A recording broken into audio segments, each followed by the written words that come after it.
Surat Al-Ma'un, tafsir berbahasa Indonesia dengan isi ringkasnya. Bismillahirrahmanirrahim. Ara'aitan alladhi yukadzibu bid-din fadzalikal ladzi yad'ul yatim wala yakhuddu ala ta'amil miskin fawailul lil musallin alladzina hum an salatihim sahun alladzina hum yura'un wa yamna'unal ma'un.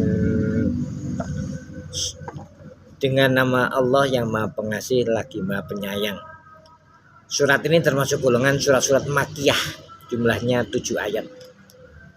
Orang-orang yang termasuk mendustakan agama ialah orang yang menghardik dan berlaku kasar terhadap anak yatim, dan orang yang tidak menganjurkan untuk membantu orang miskin.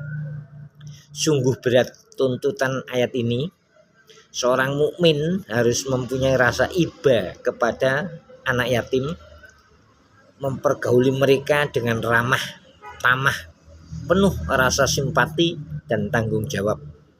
Nasib fakir miskin harus dipikirkan dan diusahakan agar jurang yang memisahkan antara mereka dengan yang berada hilang. Orang-orang yang menunaikan sholat tetapi tidak ada bekas pengaruh sholat itu kepada budi pekertinya, maka celakalah dia.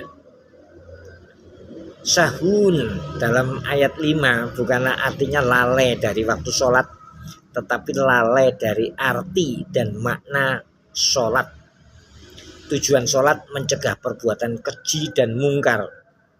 Firman Allah, sesungguhnya sholat mencegah perbuatan keji dan mungkar. Sholat yang benar ialah sholat yang memberi bekas kepada jiwa, tingkah laku dan perbuatan. Sholat yang sudah menjadi kerja biasa saja, ritual yang tidak ada bekasnya untuk kebaikan, itulah sholat yang hampa. Orang yang mengerjakannya akan celaka. Marilah kita menghayati dan mendalami arti dan maksud sholat ini agar kita mencapai tujuannya, menjauhkan kita dari perbuatan keji dan mungkar. Wallahu a'lam bishawab. Mudah-mudahan bermanfaat. Subscribe. Terima kasih. Barakallahu.